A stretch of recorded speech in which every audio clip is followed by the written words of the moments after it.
Welcome to the Cyber Cognition Podcast, a show that seeks to understand the future and the increasingly complicated relationship between society and technology.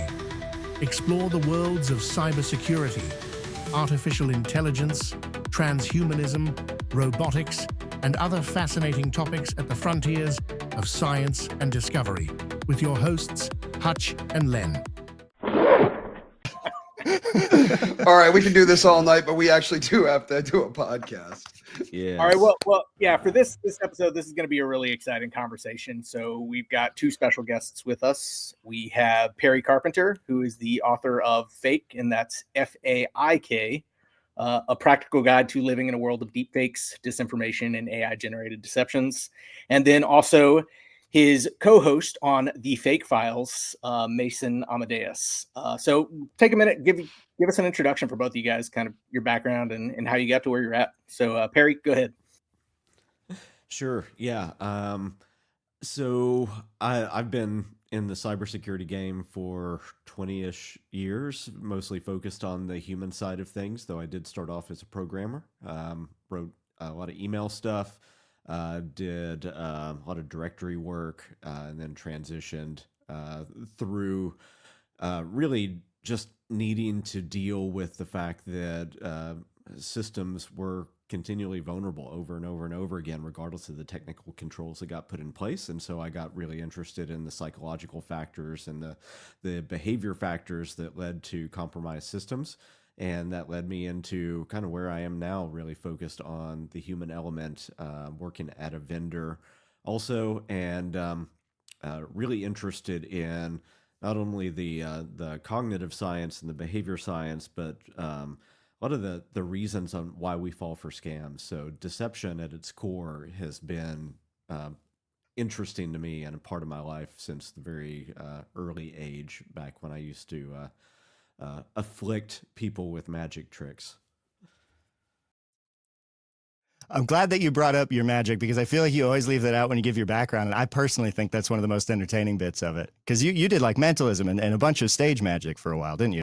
Yeah, well, back in the early days, before you learned that magic tricks are really not very cool, you kind of walk around with 5 decks of cards in your pocket, and then you stop everybody you know, and it's like, hey, pick a card. People don't want to pick a card. People don't want to see whatever trick. And so, when I started thinking about cybersecurity and deception and social engineering, I was like, oh, all of that is attention management, which is magic. And there is this whole other field of illusion that is psychological based illusions, that is really just magic tricks framed as psychology. But you're not doing that, let me show you a card trick. You are more of, let me pull a thought from your head, or let me inject a thought into your head. And that freaks people out, and it makes people lean forward rather than run away. They lean forward, then you do the thing, and then they run away. I think everybody actually thinks that magic is cool. They just think that everybody else doesn't think it's cool, so nobody wants to admit that they like it. And it's one of those things, when it's done bad, it's really bad, you know?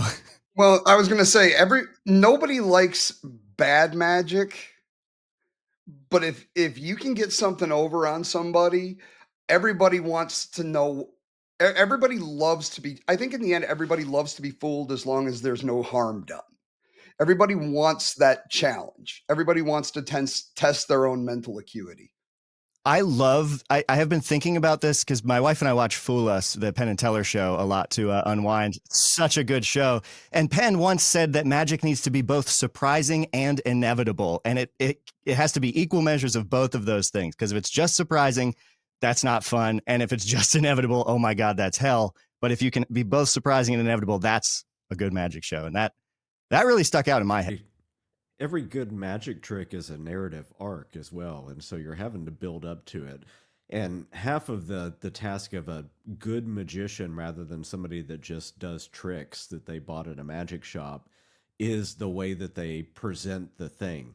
And if you're doing the presentation right, people aren't thinking about the secret move that you're about to do. But if you just approach somebody and say, let me show you a trick, then what they're doing is they're burning your hands the whole time because they want to show the fact that they're smarter than you. Funny side note, when I first got into doing presentations of hacks, and yes, I did live hacking in the beginning. Don't do that. Don't do it. It always ends bad. But in the beginning, everybody was like, wanting to challenge me. And I would actually bring in like little DigiSparks, like those little Arduino boards, and be like, I'm going to give this to whoever can come up with the smartest question when I'm done. And that turned it from, ooh, we get something out of this?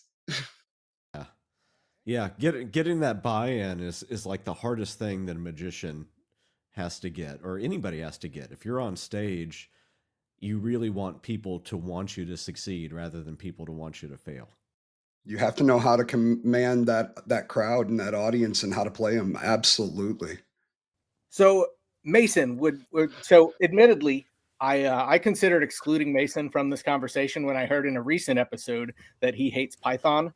But then oh no. Drop him now. Drop him now. I did decide that there should be forgiveness, and I think in the years to come he will learn the error of his ways. But Mason, would love to hear about your I think Len just stood up. Is he getting a gun? Oh, okay, it's a book. Black Hat Python programming for hackers and pen testers. See, what I maybe need is just books, man. I just need a good on-ramp. I just don't like the way it looks. Honestly, it's just a syntax aesthetic thing. Then I'm coming around. You just love the hell out of Go. I'm not familiar with Go. I love the hell out of my like statically typed like C#. I don't know. I just like when I look at something to be able to understand it because I don't code often enough to like remember things. So I like to come back to code and have it remind me how to remember how to code. But as I'm getting more and more involved. Realistically, who codes anymore? Everybody's using LLMs and just it's fine tweaking. Yeah. Who codes? Yeah, that too. I don't know. I still like my curly braces. I find I mostly write stuff in Lua at this point in time because I'm mostly just like scripting plugins for Reaper or OBS, and so that has been my most deployed language, which I know also is not statically typed. So I'm inconsistent. I just don't like Python for no reason. Well, at least you're not a masochist, and you didn't come out and go, "I'm a Java guy." Yeah, I love Java. I just love that shit. No, I think I would be on a list. Take it from somebody that is on one of those. You don't want to get on them. You trust me. You don't want to get on those. You say you're only on one of those. I have suspicions that's a low ball. Well, one that I'm aware of. Let's put it that way. Okay. True story. Let's just say that about a month before my book got released, I was notified that the NSA had already read it. Really? Ooh. Yes. So nice. I didn't know whether to be terrified or at least, somewhat impressed that, I got 2 thumbs up from everybody on the information desk at the NSA. So thank you to all the federal people. Nice. Did Jim slip them a copy or did they just go pull it out? Oh, they just ripped it from the server.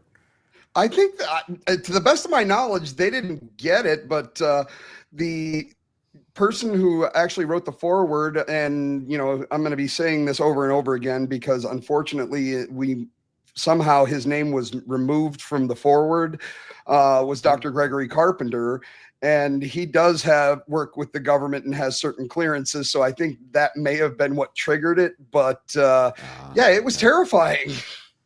That is really interesting. I would have been like, hey, so can I get a quote for the back, Ben? It's a month out from release. We could still do that. Seems reasonable to me. Yeah. You know what? I enjoyed it. The NSA agent who read it. Yeah. Who read it? Yes. So Mason, you originally come from kind of a media background, don't you? Yeah, I'm a bit of the odd duck out. My career path is completely nonsensical. I was a radio host, and then I moved into audio engineering, and then worked as the assistant to the chief engineer and got into broadcast engineering. So not just like running a board, but like setting up radio stations from the studio build out to the tower site, setting up transmitters, installing that kind of equipment. filters, learning all about signal processing and RF and all of that. And then at the same time, I was making a comedy podcast that Perry stumbled upon, and we collaborated. I made a sketch with our comedy podcast for an episode Perry was putting out. And then Perry's like, so what would it take to steal you from this radio gig? And so we've launched this venture with Eighth Layer Media, making different sort of educational content. And so I'm not from the field of cybersecurity or technology in any sort of established way, aside from the broadcast engineering experience, but I'm definitely an enthusiast, and I have a lot of interest in a lot of self-directed research, but I'm not the expert here on that. I'm the expert on making anything look or sound the way you want it to. Well, you definitely have that buttery voice, man. Thank you.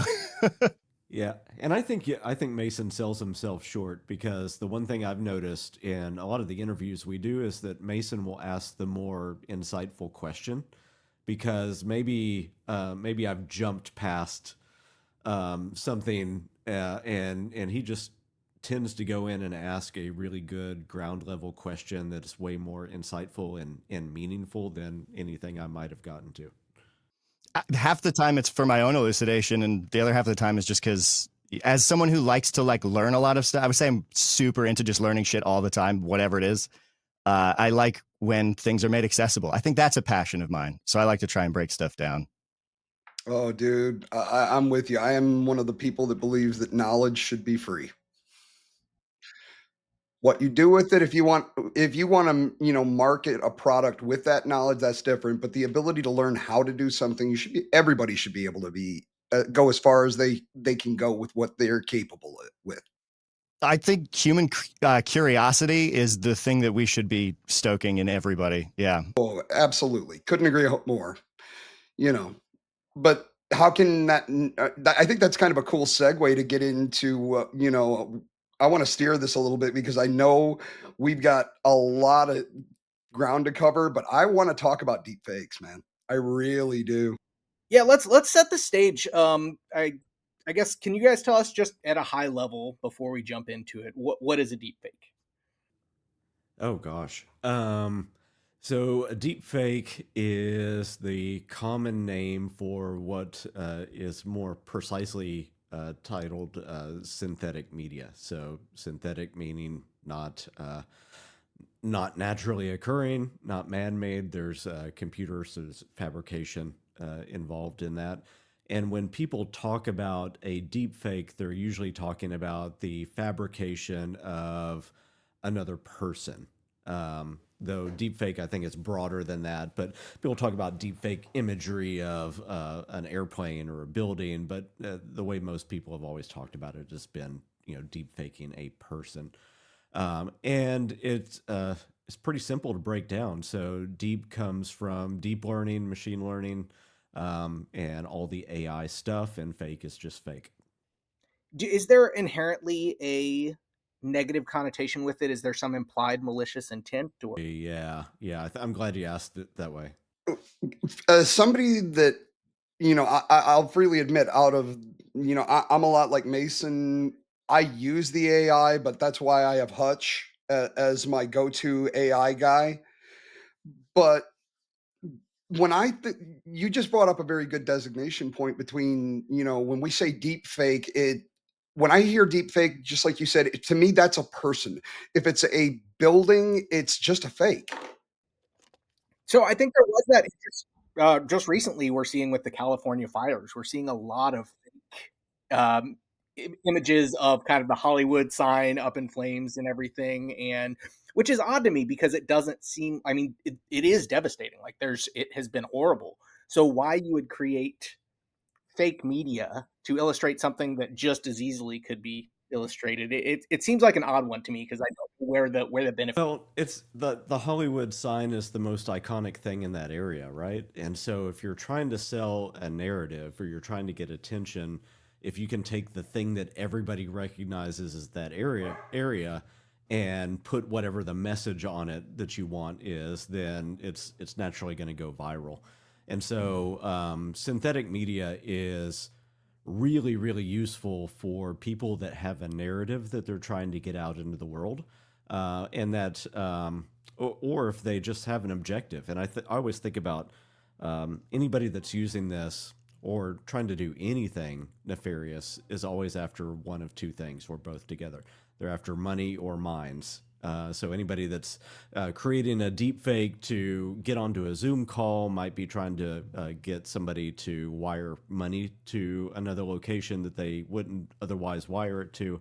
Anybody that creates a deep fake of situation X and then puts that onto social media might be trying to influence the population to do something. So they're after minds. I think a lot about the hurricane or the natural disaster in Appalachia. The deepfakes around that we're talking about how FEMA wasn't responding, and that kind of misinformation that was designed that has a more easily discernible intent, right, of trying to weaken people's faith in the government emergency response. Well, and the same thing was happening with the wildfires. Oh, go ahead, Lynn. I was going to say, we had Win Schwartau on here on the show a couple episodes back. And Win's a good friend and great guy.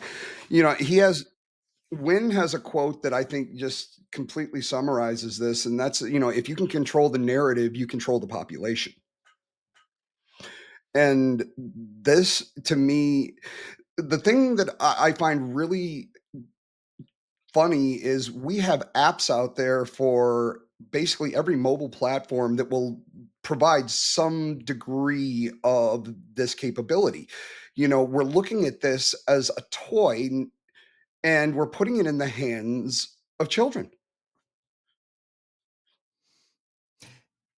Yeah, but at the same time, it's the same kind of thing where like it can be used for so many different things, right? Like it's sort of intent, and it's how do you control for that? Well, not ensuring that only bad people can access it or only good people. Like ensuring the morality of who can access a tool is not possible, I feel, in some ways. Or You just That wasn't used the key word. Oh, go ahead. I might have missed your point. Yeah, I was going to say that really wasn't the point I was going after. You know, I was looking at it more from a point of we're putting this type of technology in the hands of children. This is changing the literal perception and the reality that they're growing up with, comparatively speaking, to what we had. Yeah. This similar thought I heard recently, that we just exited the era of anyone being able to capture realistic paranormal videos or any actual paranormal evidence, because now you cannot guarantee that anything wasn't generated by AI. So yeah, similarly, people are growing up in essentially a post-visual evidence world. But I would say that's not really changed at all. And that's, I mean, the whole thing I keep coming back to over and over and over again is I don't care about if something is synthetic anymore because of a lot of the research I've done. What I care about is if it's deceptive and what story they're trying to tell with it. Because people in the 1800s created fake paranormal evidence of fairies just by playing with exposure times.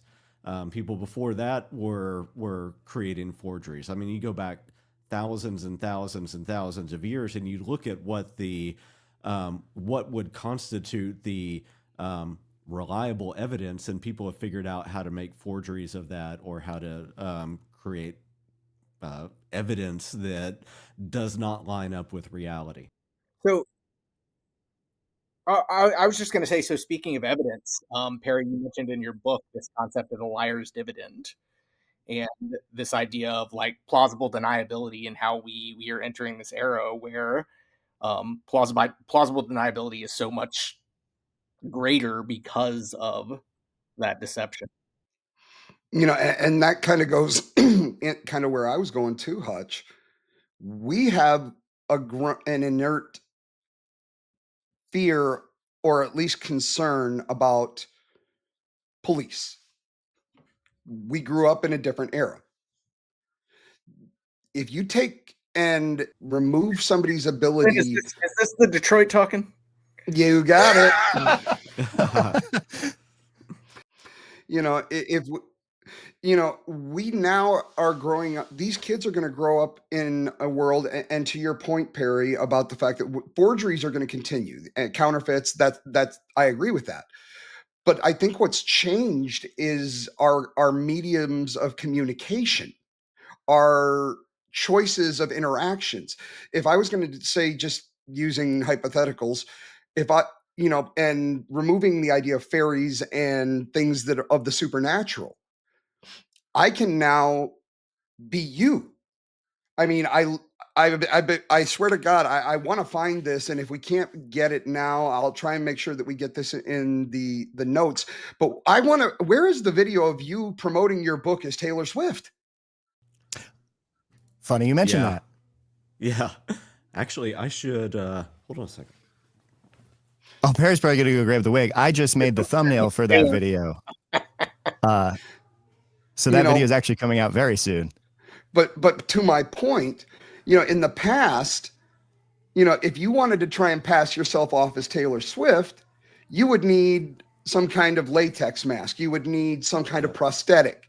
You would need a lot of airbrushing. And I This doubt wig is so tangled. I don't know if you could legitimately pull it off. I could not. Exactly. Nice. So Exactly. you have software running directly integrated into the webcam, so no matter what you join. Yeah, well, it's on a hardware switcher, and so yeah, you can see I've got my regular camera here. I've got another. Perry just threw a wig on, and the moment that he did, we just see We now have Taylor Swift on our podcast. Mm-hmm. So if you're only listening, you definitely want to go over and check us out on the YouTube Right. channel. That was awesome. Yeah, So the hard back thing to is what finding I the was. center point for the wig. All right. But yeah, that was my point. We grew up understanding that, if I talk to Hutch on the phone, I'm talking to Hutch. If I'm talking to you, I'm talking to you. These children are growing up in a generation where reality, and we can no longer believe what we see or believe what we hear. Because anybody can make something totally convincing. Yeah, the spread and the speed and the bar has been lowered. The spread and the speed have been increased, and the bar to do it has been lowered completely. Yeah. Yeah, and that's what I keep trying to get across to people right now is that, and I want to directly hit the point that you're trying to drive home, but let's zoom out from that for just a second. Is that to do a weapons grade deepfake or to spread weapons grade deception? It is free to $20 a month. And you can get something that nation states would have salivated at 5 years ago, or less, because the technology's just been getting so much better, so much faster. Now, living in this whole post-truth age and post-trust age that you're talking about is going to it's going to be a learning experience for us all, and we're woefully late at preparing our society for it. If you look at other countries in Europe, they've had to deal with this a lot longer, and they're way better at equipping their youth. You look at like Estonia, who's been dealing with Russian disinformation and propaganda for decades. Sweden, you look at Thailand with Chinese propaganda and disinformation and attacks, and they've been dealing with it and preparing their population. How? I don't know anything about that. I hadn't heard about that. They had better education initiatives or early childhood education built into the schools on so Wynn was on not on our show but we recorded his interview a couple days ago, and he mentioned one of the things that I mentioned in the book, which is this bad news game that was created several years ago, and it really does a decent job at inoculating people against disinformation because it runs them through several rounds of detecting it. And then one of the things that I do, and like in the last 3 chapters of my this is book, a game that they have the children play in grade school. Yeah. so they've and incorporated that into their curriculum. Okay, cool. and similar things. So I simulate Psychological cyber defense. cognitive defense is But that's what it was. Cognitive the defense. area that we're calling it. So like in the last 3 chapters of the book, I have a whole bunch of games and activities that I recommend. Some of those are going and creating your own deepfake, creating your own piece of disinformation, so you can figure out like what subject line might make you want to click on something, what image might make you really believe that that story is real. How would you direct attention? All of those kinds of things, because it's a lot like thinking about phishing defense. Is you have to put yourself in the situation of somebody receiving it and being able to fail safely. But also, if you can put yourself in the mind of the attacker for a little bit and go through the process of creating these things, then you will forever view your social media feed differently. You'll forever view your inbox differently.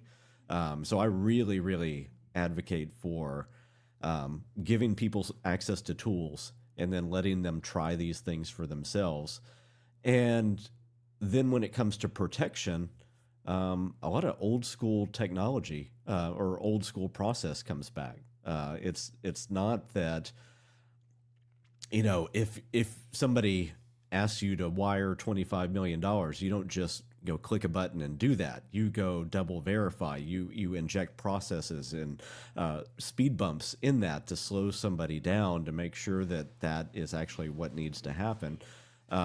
You say, I need to get you on the phone. I need a different channel to verify things. So we're going to need to rely on a lot more of those old school security techniques rather than just blindly trusting everything. I love the fact that you said that. Real quick, if you don't mind, Hutch. I actually just did a blog post because I heard of a new one. Right along the same lines of what you were saying. This happened to a friend of mine. She had somebody, I think it was her sister, called her and said that she got a call at like 4 o'clock in the morning with by somebody that sounded like her niece, saying that she had been kidnapped. And then this man's voice came on and said, if you don't give us money, actually, the first thing they said is if the call drops, she'll be killed. So you can't hang up. And then it was, if you don't pay us money, we're going to sexually assault her. She's going to be put into human slavery, all this terrible, terrible stuff. And, thankfully, my friend's husband was able to pick up the phone, call, the sister and go, and they found out it was a complete scam. But, some of the things that I learned from that, and my advice was, to your point, very, very old school. I was like, if anybody that you're going to be willing to put out money for a ransom for, make sure that you have a password or some kind of a key phrase that you can exchange on a phone to validate yourself, because they're getting smarter. And one of the things, and I wanted to ask you about this, since you're the expert. When I was doing some research for my blog, it came out that it said that you can get an 80% voice match with only 4 seconds worth of audio. Yeah. It's really good. Yeah. And it is amazing. What I would say is that those types of technologies are really good at getting the texture of the voice within that short amount of time. What they don't get is a lot of the idiosyncrasies that make our speech our speech. So like me, I have a whole bunch of disfluencies. And if somebody all of a sudden started speaking perfect prose, using the texture of my voice to somebody that knew me really well, they'd be like, Perry is either like taking 10 doses of Adderall and is just like speaking, his brain is working in overdrive and he's doing great, or that can't be him. That has to be a computer behind it. So it doesn't grab cadence very well either. Yeah. Even just that. Cadence is hard. If you have hours of training data still with cadence, it gets a lot better. But for people who have very, very weird, distinct speech patterns, they still trip up quite a bit. But for somebody that's very casually familiar with somebody's voice, that 4 seconds could be enough to do it. 4 seconds. I'm curious. We talked about kind of the teaching and training cognitive defense at an educational level. I think there's another serious concern of how do we do that with the elderly? Because I think in a lot of cases that And, I think and that's how, more important at Well, this stage. yeah, Mhm. it's just as much of a vulnerability, and I think I think more and because there's the elderly have access to money; those kids don't. Yeah. Yeah. Have you been? I was late to learning about pig butchering scams. Are you both familiar with them? the crypto scams.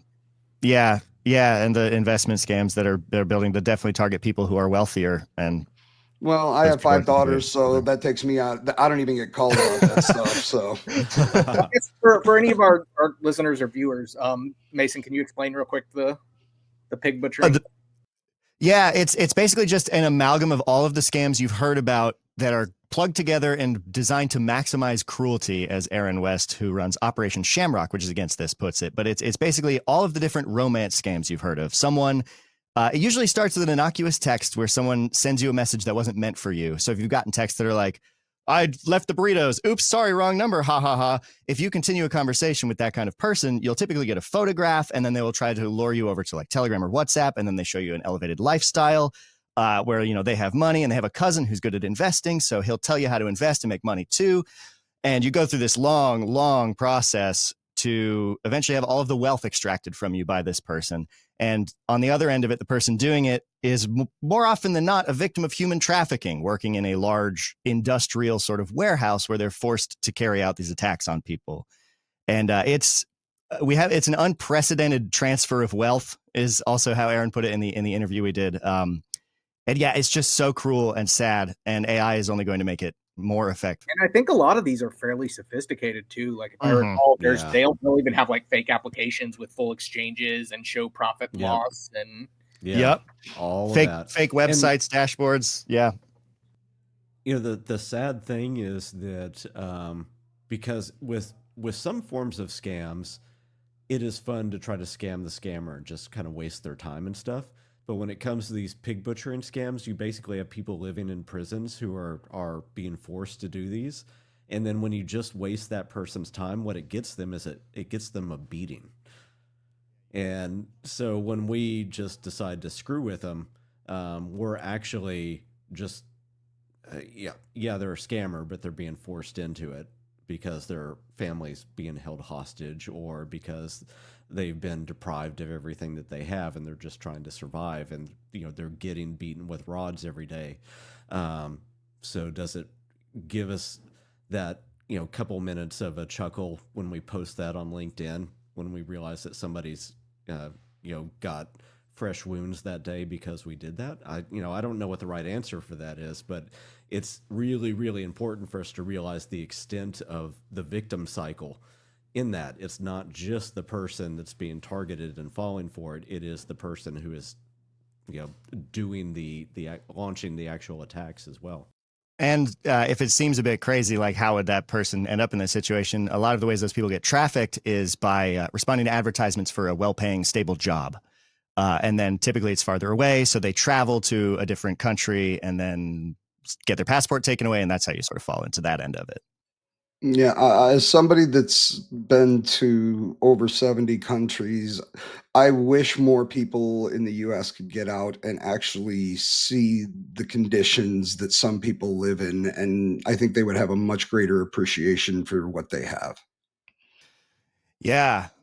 I think, I don't want to sidetrack us, but we were talking earlier, we were doing an interview where we were talking about the threat that China poses, because we were talking about the TikTok ban and all of that, and how the rhetoric going around in sort of my peer group and all of the people I know and friends I have is that that's overblown. It's actually just like people being racist against China. This is the old like capitalist versus communist thing. And like the understanding of real dangers and also just how different things can be in different places and differences culturally and what actual government censorship looks like and things like that. Broadening horizons is a very good thing. I agree. And is like a ton of American people are fleeing TikTok and actually going to the core Chinese app, the Red Note app. They're going, wait, all these Chinese people they're posting happy stuff and they're posting their clean cities and well, that's what they're allowed to post by the government. And if they were to go outside of those lines, they would be penalized dramatically for it, because their social media app is also their finance app, is also their communications app, and the government could go, wait, you've messed up right here, so we can shut all that off in an instant. So my Yep. son changed his tune real quick when we were having this exact same conversation, and I Yeah. explained to him. I was trying to explain to him the level of control that they exert on their people, and I explained to him that children are limited on how many hours they can play video games, and he's like, "Nope, that's not okay." That was enough for him to be like, I'm out. Never mind. Only 2 hours of World of Warcraft? I'm out. Yeah. But I think you're right. I think that especially younger generations, people who haven't gotten out there, they don't realize. And I mean, unfortunately, social media, even independent of the exertion of force from a government, is already kind of the glossier, happier side of life. And so I think you have that naturally, and then on top of that, the censorship and Oh, it's not even just the censorship. I mean, there are me being who I am with the hardware that I have, there are certain countries I will not go to. China's number 1. I'm not even taking a connecting flight through cuz how do I prove that I'm not doing some kind of espionage or something? I have chips in my body. And I've been a resident of a how do I like to put it? I've been to the state-funded vacation spots in my youth. Don't recommend them. 0 stars. Bad beds, no morning buffet, you know, don't recommend it. So, no. But, I was just gonna say, kind of circling back to the deep fake topic. I'm curious on technical controls. So I know you guys have done a fair amount as far as kind of creating some of the deep fakes for the podcast for media.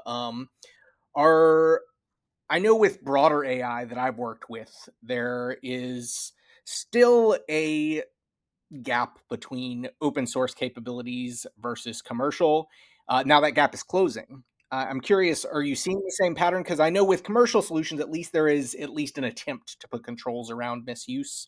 Whereas, of course, open source, it's generally just a free for all.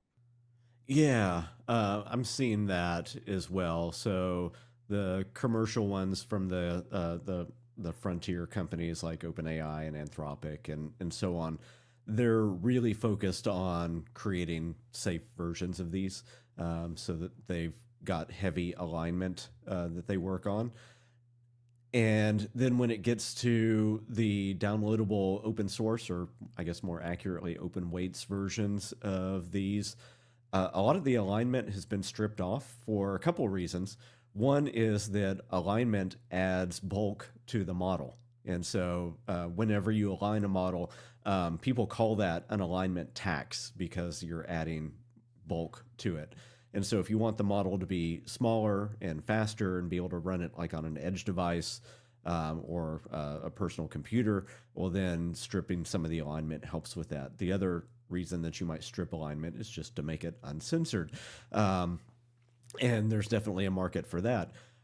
When you get to models like Llama 3, a lot of the alignment's been stripped off of that and is can be stripped off even more. And there's been a lot of versions of that out.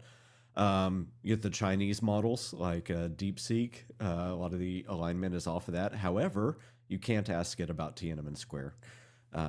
So there's still some pre-training and bias that's been built into that, and some reinforcement learning that's kind of pulled the ability for it to talk about that away.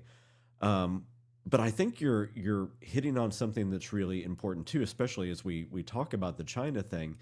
A lot of the open source models that we're seeing are coming out of China, which makes me wonder if there is an objective there, in that, like, if all the AI curious people that want to run local AI models that are lesser aligned are pulling down models from China, well, then what may be living inside those? And we know from research from Anthropic, you can put in sleeper agents, you can put in other biases that are going to come out at some point. You can build in logic bombs. There's lots of things you could do with that if you're thinking about it.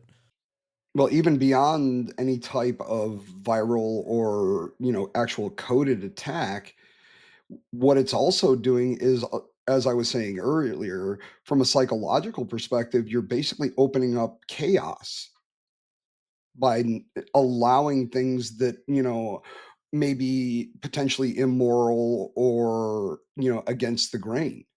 Yeah. But Yeah. that's tough too, because is it better to not have these things be open source? This is something that I feel like is a common struggle when you talk about access to information, where like Well, access to dangerous unfortunately, information. well, any information can be made dangerous. But back to what I was, circling back to one of my earlier points, I think that what we see as valuable today is no longer going to hold the same weight in the future. In what You know, way? Yeah. well, let's just take our own individual identities. We are extremely offended if somebody represents us in some kind of false way. You know, if you're born into this type of society where just at a whim I can become Hutch and I can act out anything I want as Hutch, does our physical identity then lose some of its actual value? Where we become less repulsed by that, because I know there's that whole what was the topic in robotics? They called it whenever you're repulsed as it gets closer and closer to the uncanny Acceptance. valley. Uncanny Valley. Yes. the term that I was trying to think of. Yeah, because I mean, Yeah. let's think about this, and I know I'm going out there on a limb here, but one of the things that really brought a lot of the deep fake to everybody's front of everybody's consciousness was the Taylor Swift deep fakes around the Super Bowl. Mm-hmm. Oh wow, yeah, I forgot about that. Yeah. I mean, if you think about it, before that, there had been a lot of no-name people that had fallen victim to these types of things, but it didn't become a thing until it hit a specific celebrity with enough clout and enough of a following to make it a thing.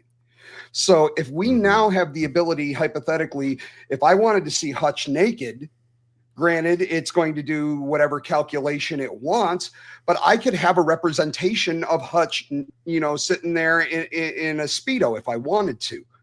Anybody could theoretically visualize anyone. Direction of this kind.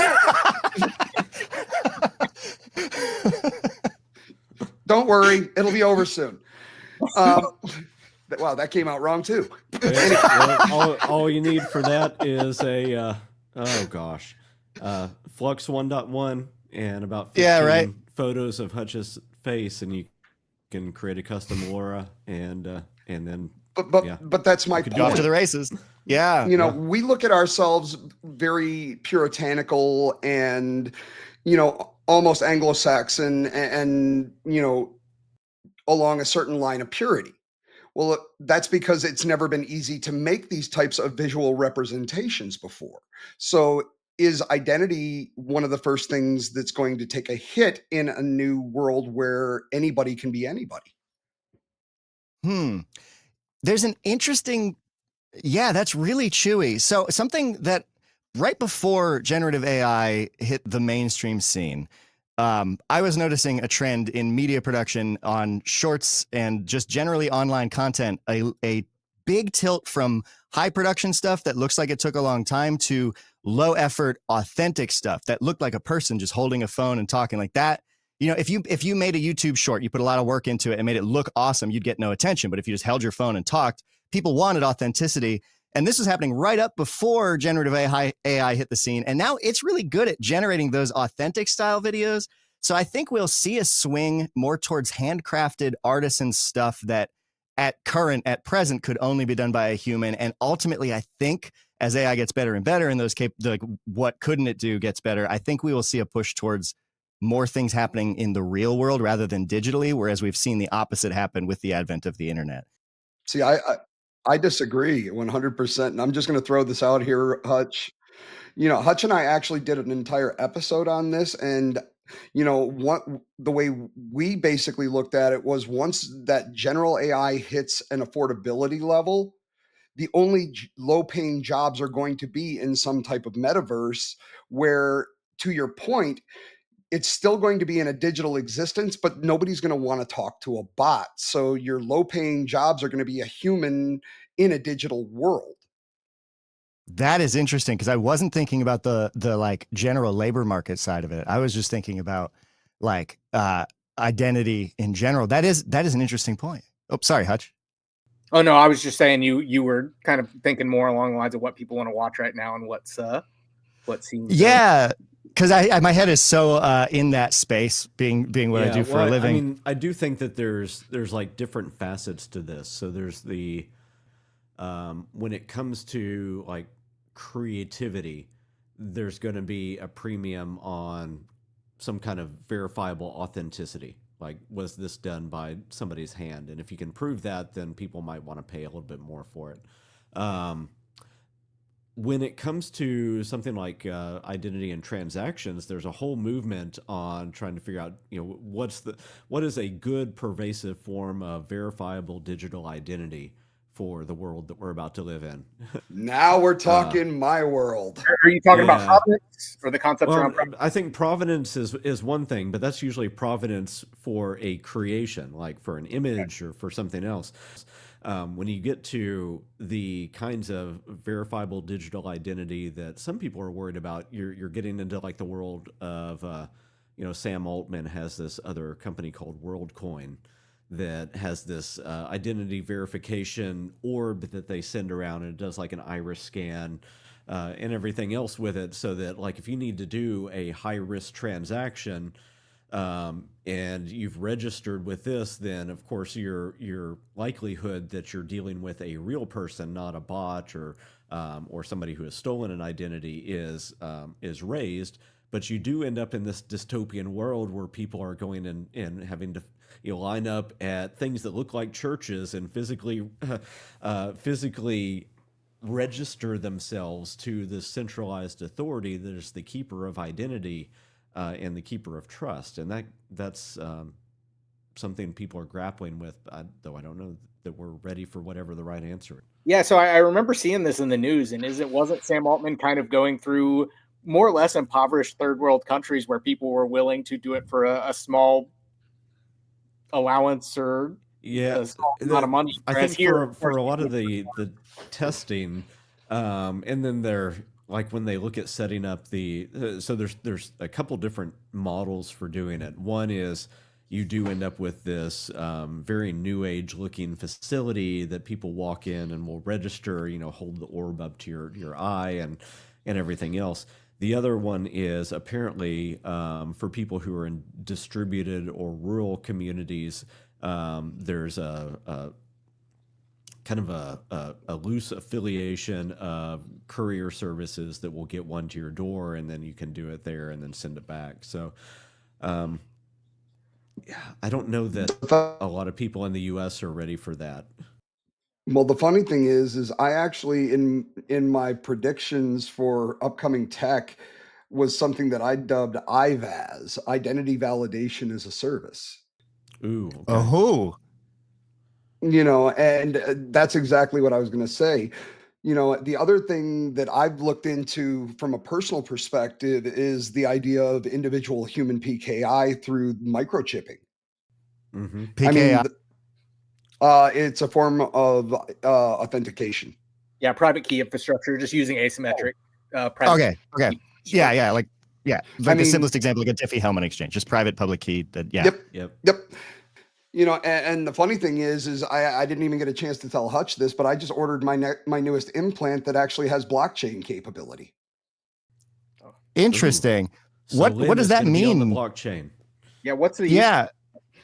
I'm still working out the use case. It's a Java card implant, but it does have blockchain capabilities, so I can develop pretty much anything I want. And I don't know if you've seen this or not.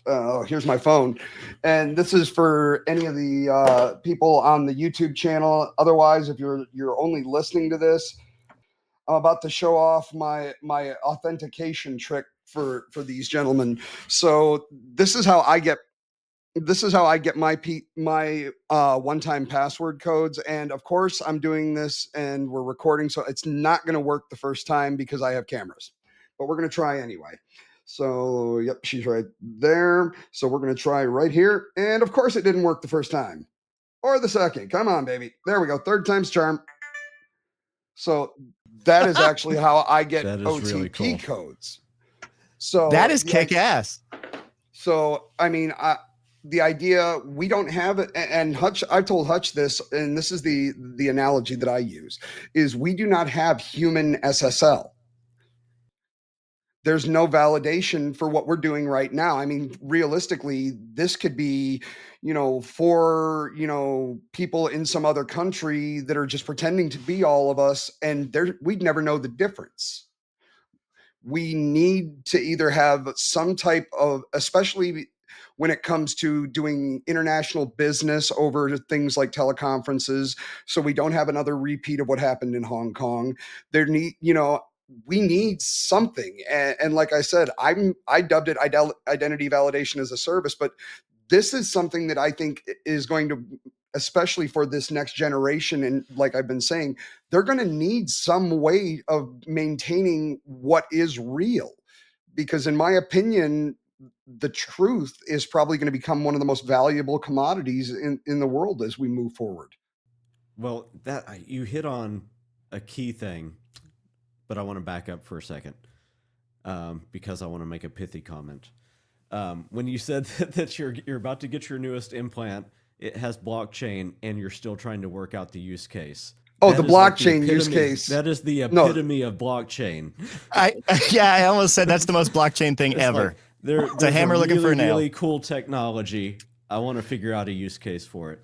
Well, that's only other one of thing the is- things that I just want to say that's only one of the functions. Okay. It has more than just blockchain. Probably not as bad, but that happens a lot with AI too. With the AI first Oh, it strategy, does. we're just looking for a solution to. I think- looking for a problem for the solution. I think that drives most of the disdain and distaste for AI that we see amongst people that are like, AI sucks, it's gross, it's terrible, it doesn't do anything, it's useless. I think it's because of that, which everyone's trying to shove it everywhere. Well, I was going to say, we jumped the shark when we discovered the AI toilet.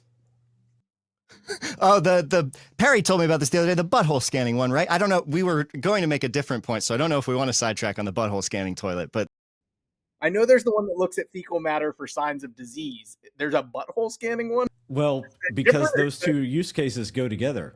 Multiple people in a household can use the same toilet. So you need to be able to authenticate the butt that is on the toilet. So what it does is it scans the starfish, is it enters the bowl, and then goes, oh, this is Papa Bear, this is Mama Bear, this is Baby Bear, and then it can scan the fecal matter or whatever and say, Father Bear has some intestinal issue that we need to notify him about. I wonder if you could set it to play a different song depending on who uses the toilet. I'm sure you could. Hook it up to your Spotify account.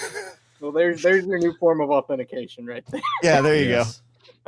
Okay, That's we existed now for a few have years. some PIB that I never thought we would have. Personally identifying bowel movements. Yeah. Yes, exactly. You mentioned being able to verify truthfulness, and I think that that's going to be an interesting issue because for the past few years, and even more now, we're in this era where AI and reality are mixed more and more. In that, like, if you open up Instagram, your friends on Instagram don't have pores on their face anymore because there's a filter. Even when I signed into the environment that we're in now, is the touch up your appearance thing is there. So the fingerprints of AI are all over everything. You go to LinkedIn and you create a post, and then there's this little magic button that says, help me rewrite this with AI. You go over to Microsoft Word or Google Docs and the same buttons exist. All of these also have, touch up with AI, remove this distracting object, add this other thing, to where everything that we are creating right now is increasingly touched by AI in some way. So people are going to wonder, what is truth anymore, and what's the threshold between syntheticness and reality, to the point where I no longer trust the synthetic thing. And I'll tell you right now, what I've seen is that people will trust a fully synthetic thing if they agree with the message of it. It doesn't matter if it's real anymore. What matters is, are they already cognitively inclined to believe it? And then even if you go, well, that's not real, that's not true, they'll go, well, yeah, I can, I'll give you that that thing is not real because you've proven it to me. It doesn't mean that the thing that it means to me is not real, or is not true in some way. And that's a really weird place for society to be in.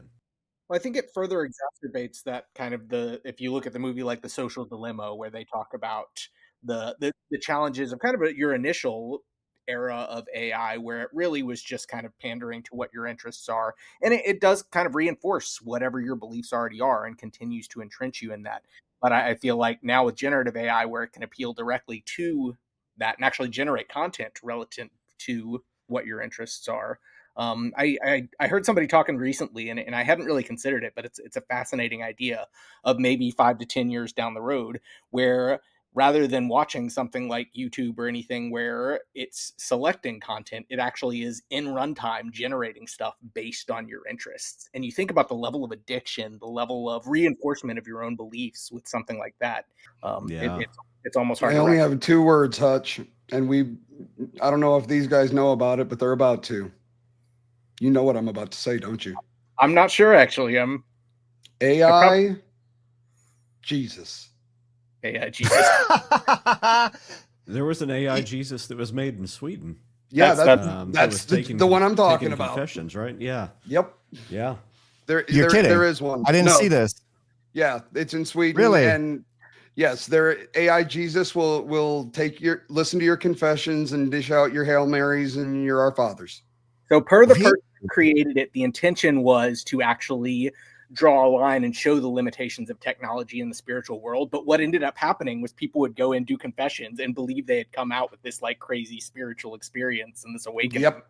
Yeah. Wow. Which goes to the whole, I mean, when you talk about psychological illusion and mentalism, Wow. it goes to mentalism. It is essentially a cold reading technique because the AI is actually pretty good at sounding empathetic and is pretty good at connecting dots and creating these very human-like experiences. And so you end up with a cold reading experience and a Rorschach test at the same time, and you put together the reality that you want to believe based on that.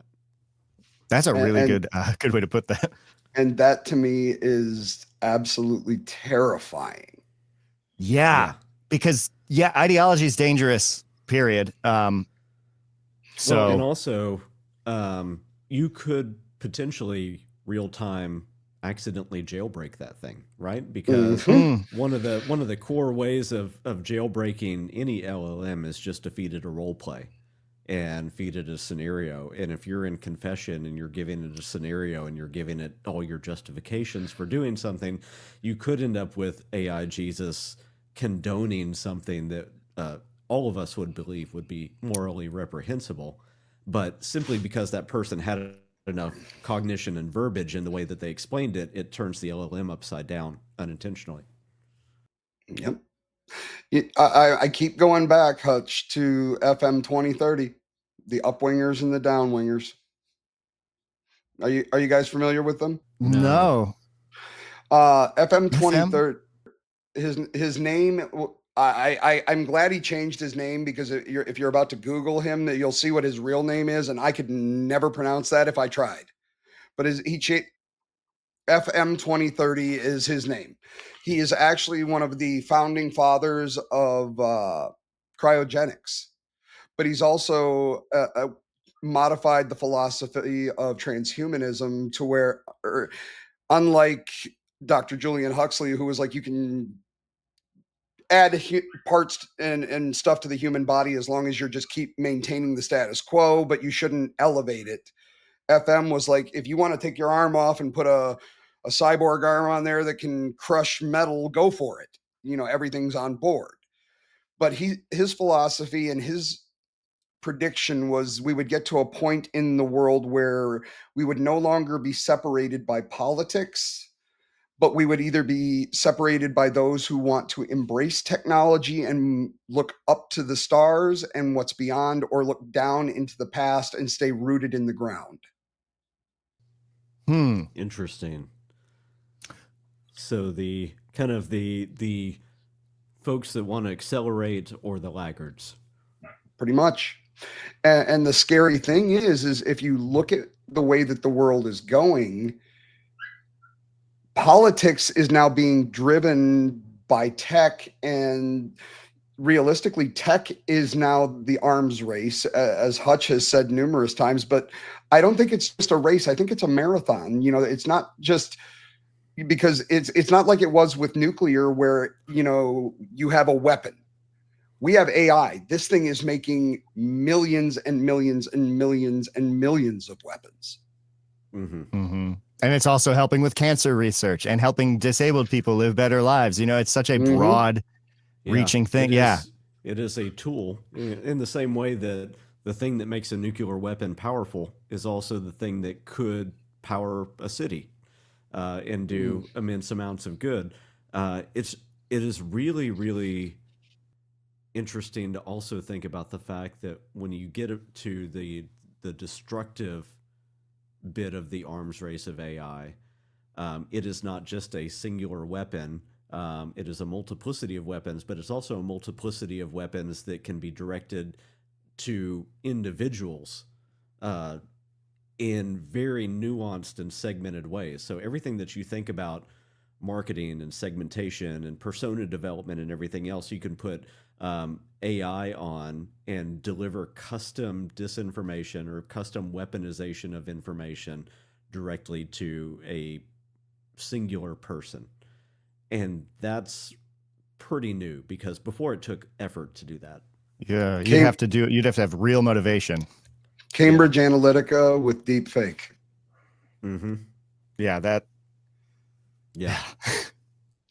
So as two of the masters of this types of technology, I did have one general, and this is just a philosophical question. You know, we see a lot of this stuff coming up with actors all the time. Nicolas Cage being one of the ones leading the charge in, you know, don't use my image, don't without me being there. And I completely get it where he's coming from.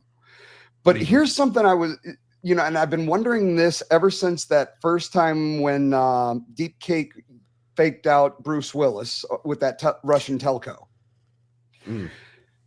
Imagine, let's hypothetically speaking, say, for starters, let's pretend that Hutch is actually an A-list celebrity. He is your modern day Bruce Willis. Former military, ass kicker, name taker. Hutch decides he doesn't want to work anymore, but he likes the idea of continuing to get a paycheck because he is now a rich and famous snob and will never have enough money. So he sells the rights to the likeness of his image. Now, say company gets hacked. Now Hutch is out there making inflammatory statements, racially disparaging statements, culturally disparaging statements. How does the legality of things like this start coming into play when we're dealing with someone's image? You know, we talk a lot about how it's misused, but if we're going to go actually look at this as a usable technology, how do we look at this from a legality perspective when it sounds like, looks like, and everything else? Ooh, tell us, Nick. Yeah, so I don't know, because one of the things that celebrities have been trying to do ever since even CGI could replicate celebrities was figure out how to protect their visage. And we're seeing this where celebrities can essentially register, do what you're talking about. They can register their identity. They can register their visual identity, their auditory identity, even at different stages of their career, so that you could do a young Nick Cage or an older Nick Cage or whatever, and that somebody would have to license that and pay royalties for it.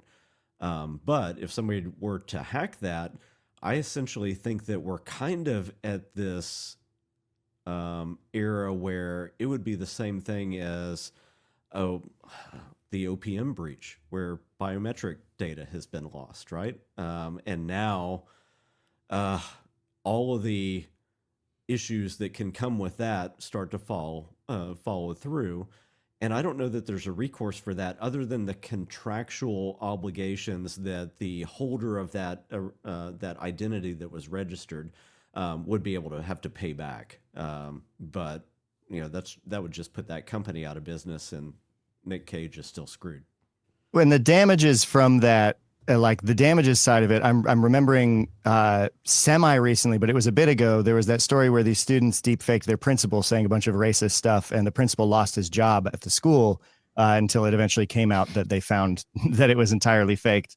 And so I imagine that process would just still have to happen. If someone goes out and makes inflammatory statements, if it wasn't, I mean, we just have to live in this world now where we can assume there's a plausible deniability that it wasn't them saying that, whatever we say them say anywhere, I guess. Yeah. And that's back to my point of earlier of how do you, so how does that, at that point, then, I remember when, what was the first president that did that whole, I'm so-and-so and I approve this message, to try and say that it was them.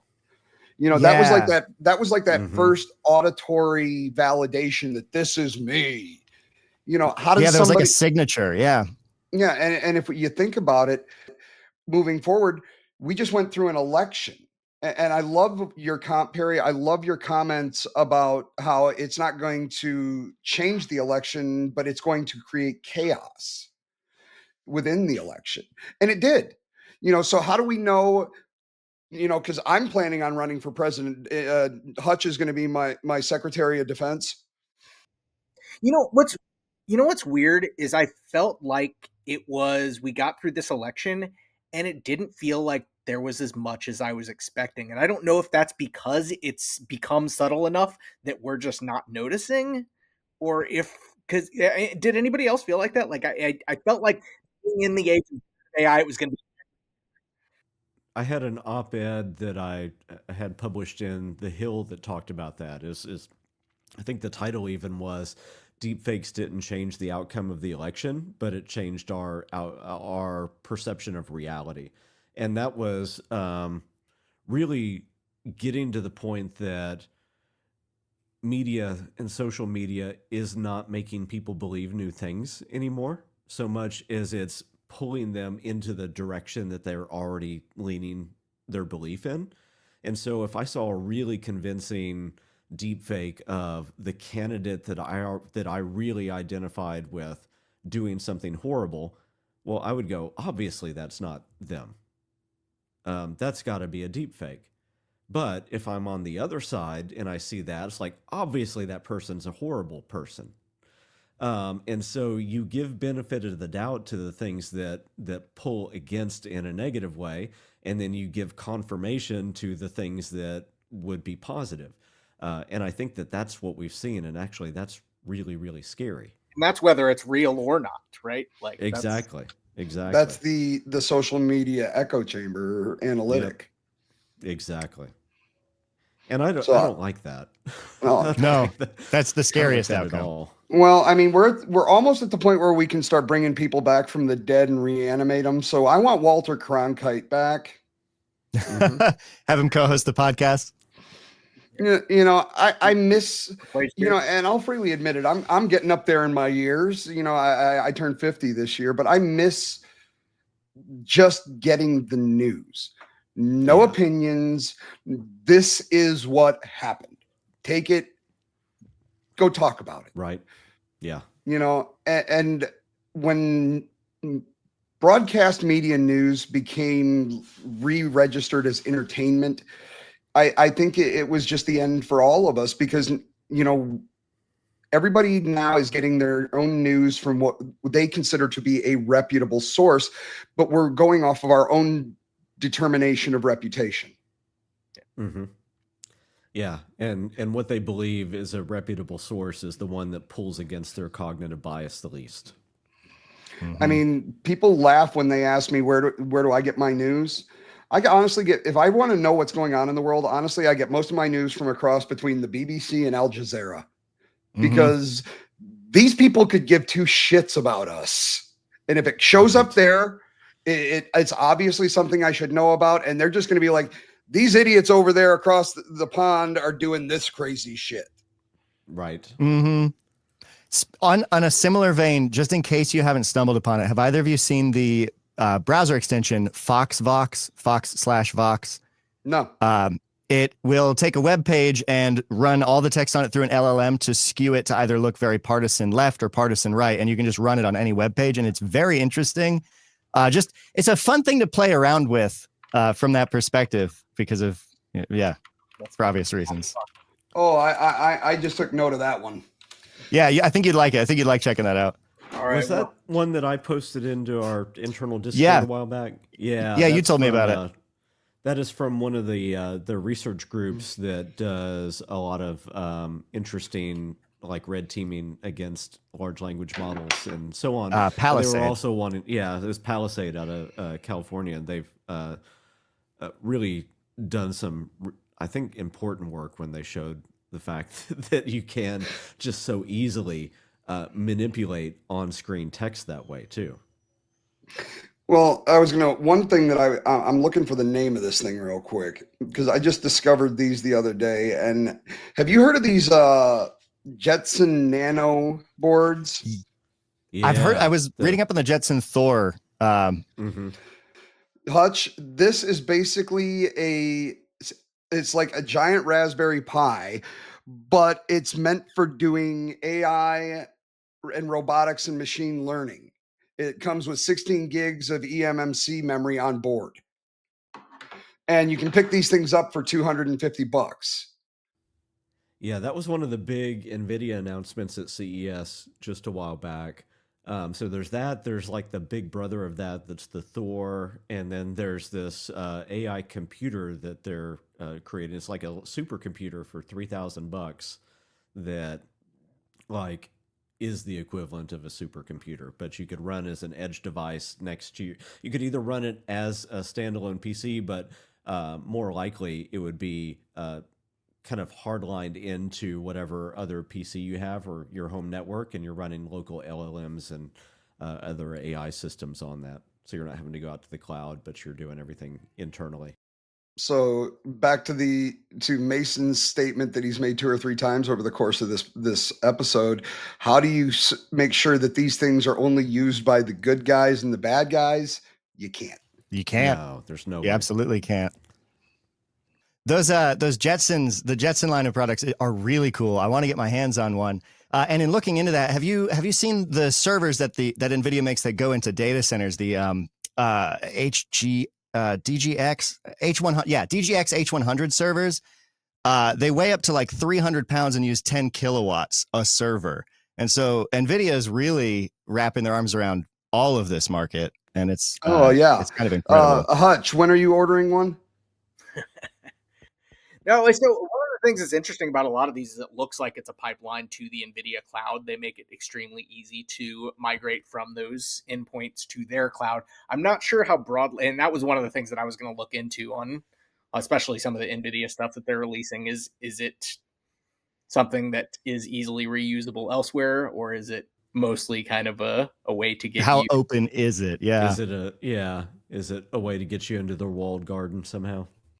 Yeah, but you guys are missing the point. This is the first, which means there will be more. And this is just the first drips as the floodgates open.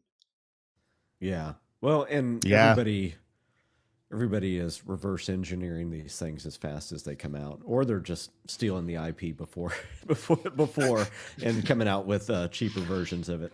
I'm just glad we're getting better consumer products than the Rapid R or Rabbit R1 that we got. Oh God, that thing! Oh, That thing, I was just looking at that going, if I saw myself using one of those, I'd have to kick my own ass. No, I actually bought it because I wanted to pick it apart and see how it. And it was cheap. I think it was like $200 or something. I had to reboot it after every single prompt because it would just stop working. Like it was that dysfunctional of just it wasn't even a working product. Well, I remember MKBHD on YouTube said it was quite possibly the worst tech product he had ever reviewed by a long I believe shot. that. It was bad. Yeah, I actually had one on order and I canceled once after all the delays, and then once they started to ship and all the vitriol started to come in, I was like, I don't have the mental capacity for this frustration right now.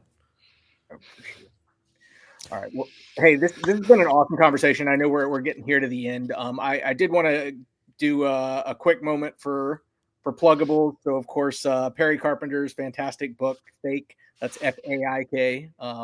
A practical guide to living in the world of deepfakes, disinformation, and AI-generated deceptions. Of course, we have your fantastic podcast, The Fake Files, which is an awesome listen. I've caught quite a few different episodes. I would say a couple things I really enjoy on it is your references to the paperclip optimizer, which I know is a good Nick Bostrom great explanation of alignment, as well as the fact that you guys are consistently doing the AI dumpster fire of the week, which just goes to show how fast this is moving, as well as kind of how much we're not addressing the challenges with it as fast as it's moving.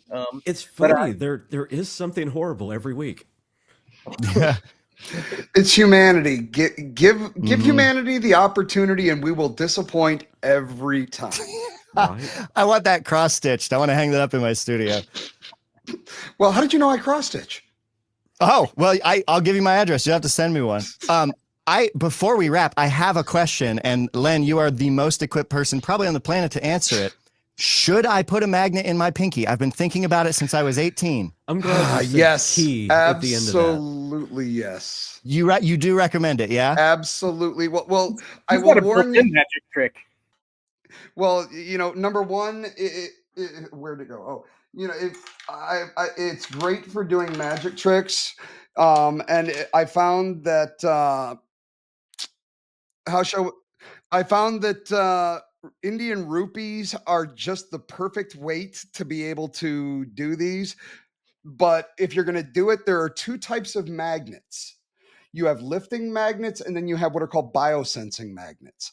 My recommendation is get the biosensing. They're not very strong, but the one thing that people don't tell you when you talk about lifting magnets, it snaps on.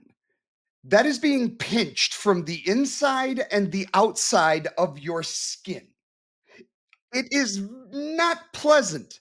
So the one thing I will warn you, Perry seems like he's a really good kind of a guy, nice friend. Doesn't seem like the friends that I have that like to walk around with earth magnets and try and snap them on me whenever they get the opportunity. And I have one of my best friends. I love you, Bronson. He keeps telling me that he is going, he has a little vial of, he took and just a file and just shaved down metal. So he has a little vial of just metal shavings that he keeps claiming he's going to dump into my pocket when I'm not looking. So that way, when I stick my hand in there, it's like, how do you get them off? So just understand, you don't have to be like me. And I mean, I was talking it over with a friend of mine the other day. From a cybersecurity perspective, I am probably one of the dumbest that you could ever imagine in one aspect. We all know that, obscurity and not broadcasting your protections and your architecture is one of the key elements in security. I wrote a book that not only tells you what every single chip is, but it also tells you where they are on my body. You basically were like, here's a hack me guide. Here's everything. Yes, it's like, here I am. So I'm the only dude I know that is looking into having a complete suit lined with Faraday fabric. The ultimate hack the box is actually just Len No. But no, the truth is having a biosensing magnet is amazing. It's like, imagine being blind your entire life and then opening up your eyes for the first time. It's literally adding an additional sense to your body. It's funny. One of the things that seems so mundane, but every time I go to open a can of dog food for my dogs, we still have one of those big stand-up, old school can openers. The minute I turn that thing on, I can feel the electromagnetic field pulsing away from it. And every time it's like, it allows you as a physical human being to literally feel the invisible. And it changed my life the minute I got it. Yeah, see, that sounds really cool. I'm probably going to do it. The only thing I will recommend, if you're going to do it, get on the Dangerous Things forum. There's an entire section for installers. Get a reputable installer. Yeah, my health anxiety is like the thing that has held me back. So getting the good installer and being really sterile and really careful. I'll tell you the truth. If you, yeah.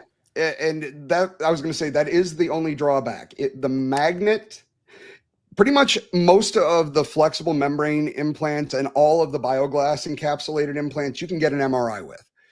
If you get the magnet, you are limited to CT scans from that point forward.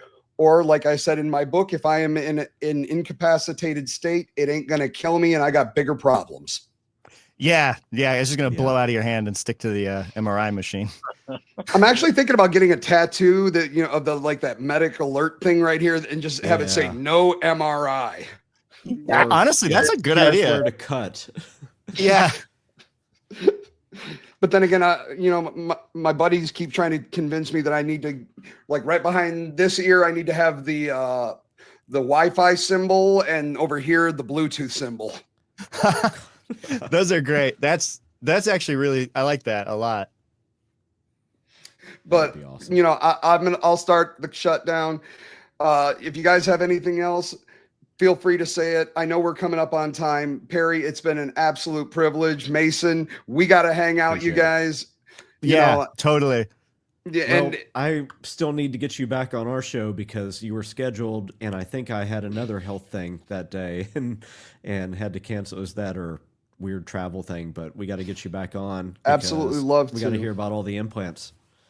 And Mason, take this as a personal invite. If you can get yourself down here to Austin, Texas, I will set you up with my guy. His name is Pineapple Tangora over at Shaman Modification. And you can actually look him up. He was the first guy, even before Dangerous Things did it. He worked with someone and actually took a Tesla key, melted down the fiber board for the circuit board, got the chip off of it, encapsulated it, put it into the first human being. And you can actually read about that on Business Week. But oh shit. They actually have a Tesla key, and the one that I use to show you that one-time password authentication is actually called a VivoKey Apex. And that actually can do PGP, SHA-1. It can act as a Tesla key. It does all kinds of things. Yeah. So we'll talk all about it when we can reschedule on yours. But back to what I was saying, I think that me and my people may be that missing step in terms of human validation. But I appreciate both of you guys coming on. I love the conversation, and we're gonna have to do it again sometime. Yeah. It's been Hutch, great to see you again. Len, great to meet you. Looking forward to the next time we all hook up. Yeah, this was a lot of fun. All right. With that, Cybercognition over and out. Peace. This has been another episode of the Cybercognition Podcast. If you enjoyed this show, don't forget to like, comment, and subscribe. And check out other shows on the Cyber Circus Network for the best in cyber entertainment and the greatest show on Earth.